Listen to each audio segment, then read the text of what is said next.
This is the story of Ryu, the strongest hunter on Earth, who dies because he was a single virgin loser. In the previous episode, we saw how Ryu chopped Youngman and his crew's hands and legs, and tortured them until they begged Ryu to kill them. Then, the green-haired guy tried to become the zone leader with his mind-manipulating skill, but the musclehead cut his throat, killing him. Afterward, he started killing other players like a psycho and threatening them to vote for him or he would kill everyone. And if that wasn't enough, he even dared to challenge Ryu. But when Ryu released his deadly aura, the musclehead almost wet himself in fear, realizing he had messed with the wrong guy. Then, the voting started, and by just a few votes, the musclehead became the zone leader. Finally, when the angel announced that Ryu obtained the class Grim Reaper, the god of death, everyone got shocked, staring at Ryu in amazement. Now, upon seeing the words, Grim Reaper, the god of death, everyone was shocked and began gossiping about what kind of class that could be. Some commented that just the name itself sounded incredibly powerful, and they wondered if that's why Ryu was wielding that massive scythe. Amidst the gossip, the musclehead was getting annoyed because his plan was to use his zone leader skill to control Ryu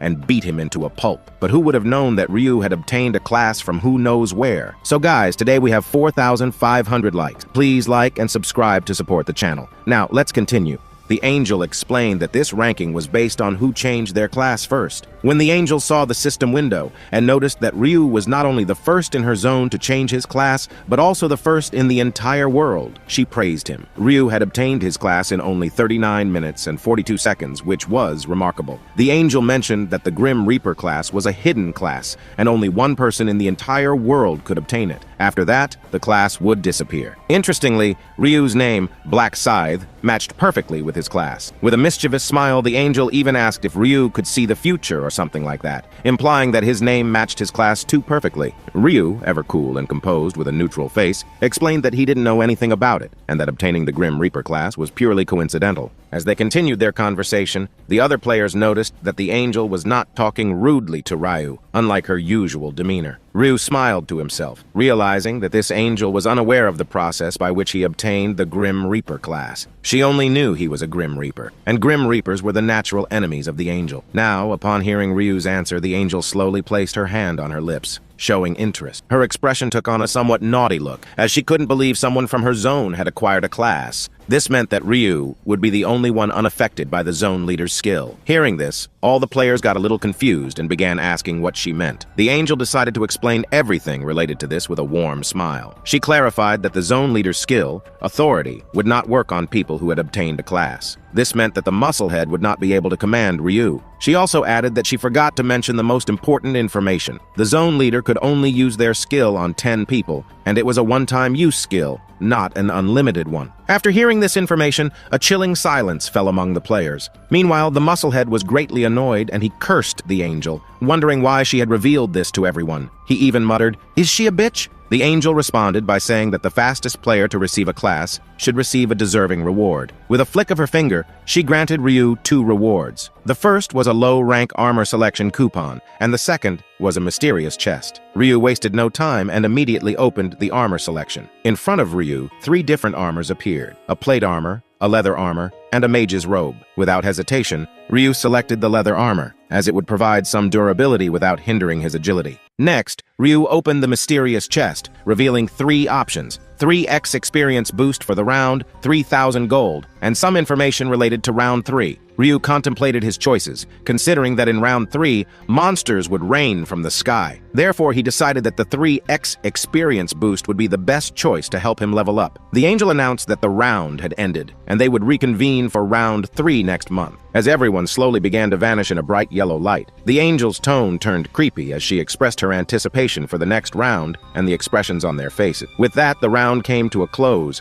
and the system notified that a total of 873,500,205 people had survived this round. In the next moment, we see Youngman panicking, waking up with heavy breathing and drenched in sweat. He first checked his trembling hand, which seemed to be fine, and then his other hand and legs, confirming that they were all intact. This gave him some relief, realizing that as long as he didn't die in that world, no harm would be caused to his real body. With a serious expression, he vowed that in the future, even if God asked him to act rudely in front of Ryu, he would not behave that way again. He didn't want to experience the pain and fear he had felt today ever again. The scene shifts, and we see the bodyguard trying to comfort Aren, who is sitting on her sofa while holding a cup of coffee. She's once again terrified because of what happened, but mentions that this time she didn't do anything. It was all thanks to the bodyguard and Ryu that she was safe. Despite her fear, she smiles and expresses her deep gratitude to the bodyguard, thanking him from the bottom of her heart. The bodyguard, a bit hesitant and shy, replies that he's just doing his duty, which is to guard her body, so it's not a big deal. Arin's expression turns a little sad. She really wanted to express her gratitude to Black Scythe from the bottom of her ass,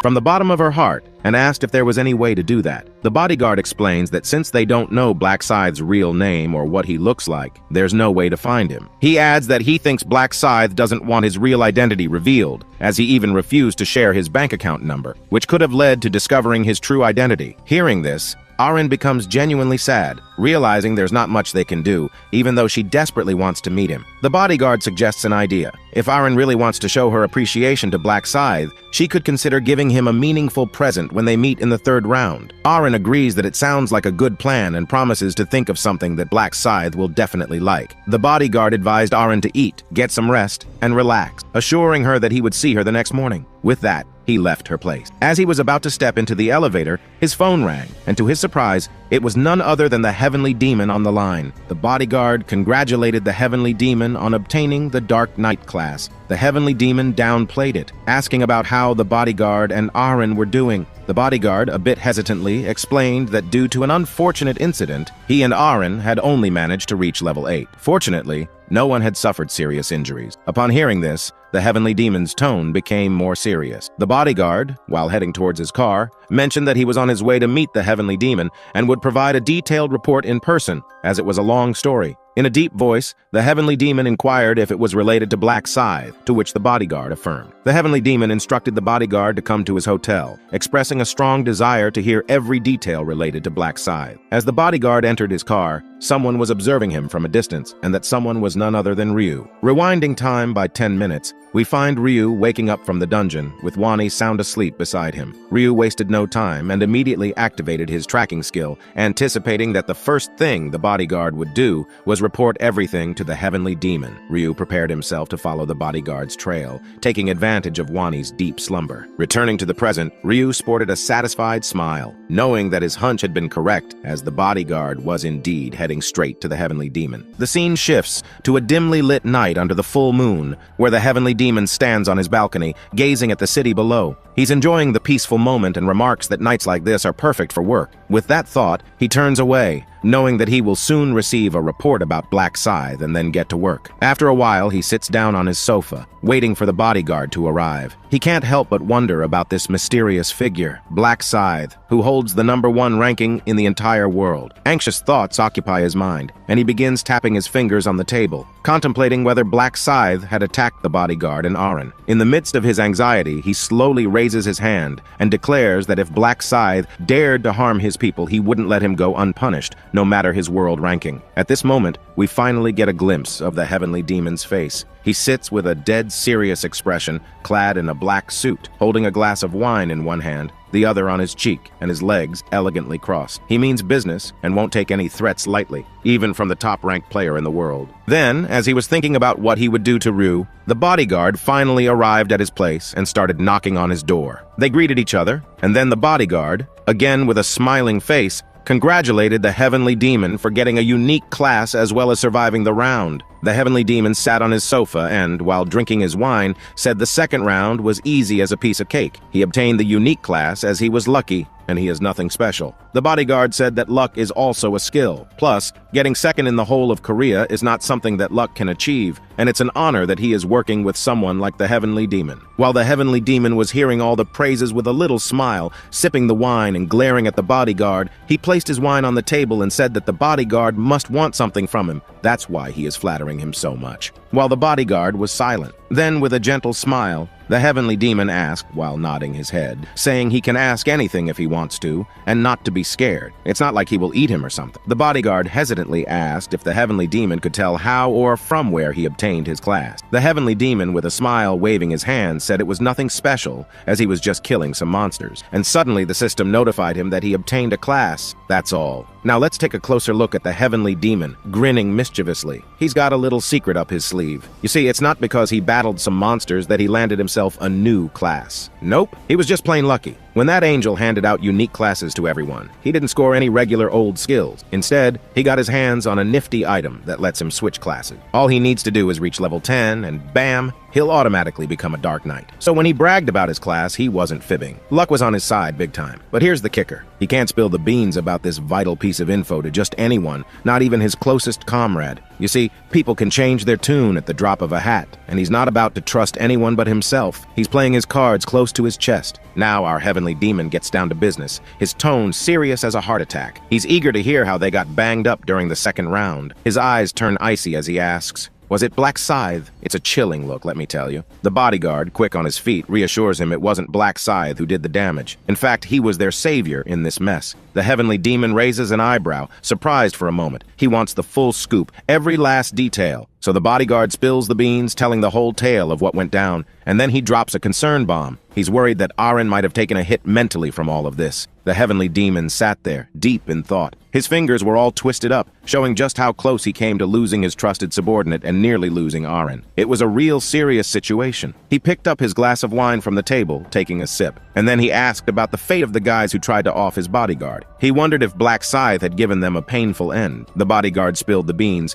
saying that Black Scythe had really given those guys a beating, tortured them till they were begging for death, but he didn't go all the way and kill them. The reason? Well, he figured there was no point in offing, and he also mentioned that fewer people meant less spots for others to make it through. Hearing this, the heavenly demon nodded in agreement, thinking that Black Scythe wasn't completely off base. But he had a question in mind. What if those guys came back for revenge down the line? The bodyguard laid out the whole torture scenario, and the heavenly demon sipped his wine, going deep into thought. It seemed like Black Scythe wasn't exactly a do-gooder. He probably had his own motives for helping the subordinate, and our heavenly demon didn't like being in anyone's debt. So he decided that he had to meet this Black Scythe character soon. He stood up from his seat, thinking that when he did meet Black Scythe, he'd have to thank him from the bottom of his ass.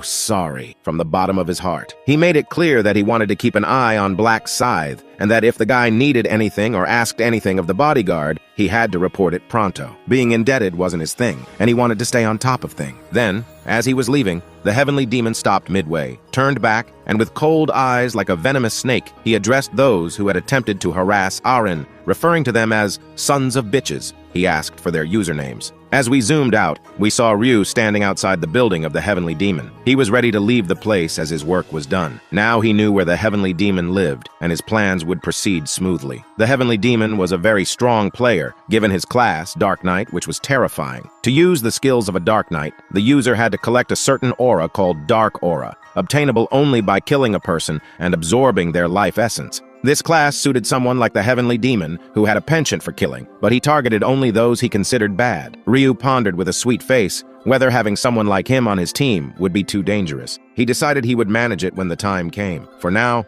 he had to go somewhere important. He hailed a cab and began to think about recruiting her. The scene shifted to the store where Ryu had bought the lottery tickets. Inside the store, the owner was holding his head, clearly upset and frustrated. He expressed his despair, not knowing what to do. Just then, someone entered the store. It was Juri, the store owner's daughter. Seeing her father in distress, Juri approached him and asked what was wrong. Her father hesitated at first, saying it was nothing, but Juri persisted in her questioning. Finally, he admitted that the government had banned lottery tickets. This sudden turn of events had left him in a difficult situation. He explained that a player had recently won multiple lottery tickets, each worth millions of dollars, and the government suspected it was due to some player skill or related issue. As a result, they had banned lotteries all over Korea, and since their store primarily relied on selling lottery tickets, they were now struggling with very few customers. Juri, with a warm smile, assured her father not to worry. She mentioned that she would be graduating soon and would find a part-time job to help with their financial situation during this emergency. Her father, however, insisted that her main focus should be on her studies,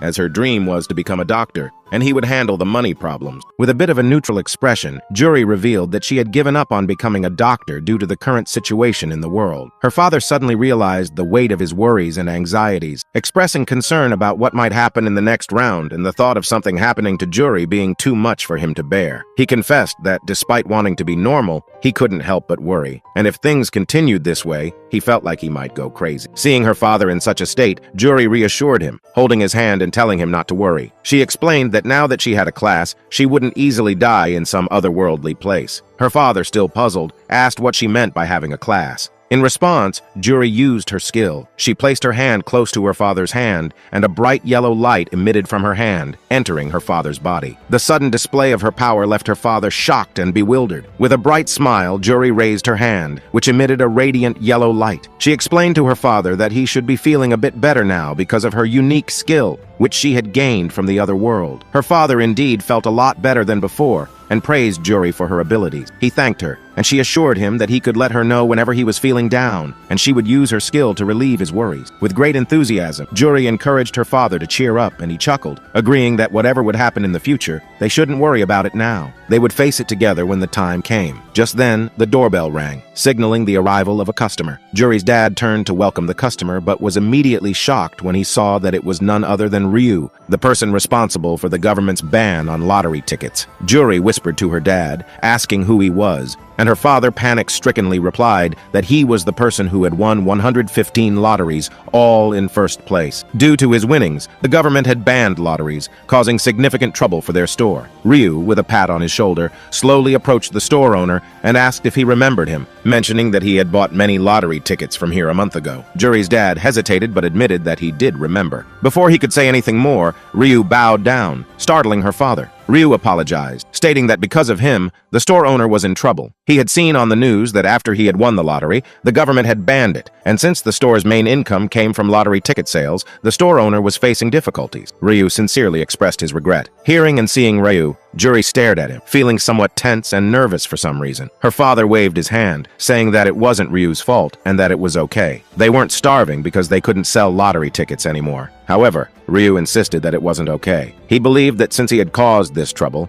he should be the one to solve it. Ryu handed Juri's father a white envelope and explained that it was compensation. Inside the envelope was $10,000. Before they could say anything, Ryu left, leaving them bewildered. Holding the envelope, Juri's father deep in thought. Juri and her dad decided to return the money, and Juri hurriedly ran to catch up with Ryu. Then we see Juri finally catching up with Ryu, shouting his name from behind. Hearing her, Ryu stopped, and as she came closer, she wore a curious expression and asked if he was Ryu. Ryu in turn asked if she knew him, and she hesitantly replied that they were in the same class at college. However, Ryu still didn't recognize her, which left her a bit surprised. She asked if he really had never seen her in class. Ryu responded with a warm smile and explained that he was a single, virgin, a shut-in loser, and not good at socializing with people. Then he admitted that he did know her because she was the one he was after for his team. She possessed buffing and incredible support skills, and he had met her in his 27th life on the 7th round, where he had saved her life. There, he had found out that she was his classmate, so it wasn't entirely a lie when he told her he didn't recognize her. Juri, a bit hesitantly,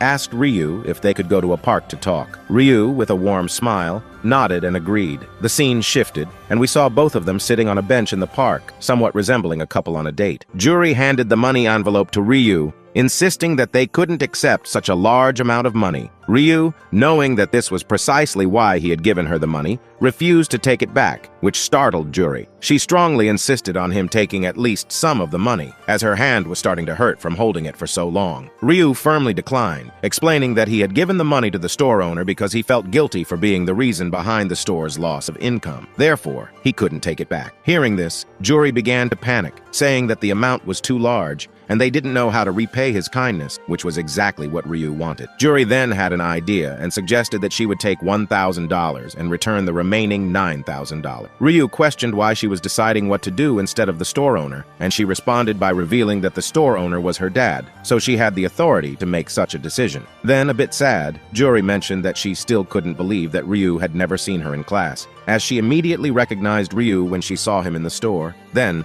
her expression turned a little angry, and she pouted, and seeing her Ryu to apologize to her in his thoughts. Then suddenly Juri, enthusiastic, moved closer to Ryu and urged him to look at her closely and remember her face and name, Juri. Ryu responded with a warm smile, assuring her that he would remember her. Realizing that she was very close to Ryu, Juri blushed slightly. However, her mood shifted once more, and she became a bit sad and depressed, feeling like introducing herself to her classmate at the end of their graduation was a bit awkward. Ryu, still smiling warmly, comforted her, saying that it was okay because now they knew each other. He suggested that even after their graduation, they could meet. Then, he asked if she would mind giving him her number. Juri blushed a little and hesitated for a moment, but eventually she gave her number to Ryu. Ryu mentioned that friends usually had each other's numbers, and with that settled, he said he had to go and left. Juri noticed that she hadn't been able to return the money in the end, but that wasn't the main concern now. Her heart raced wildly, and she felt overwhelmed. She started to feel shy and blush,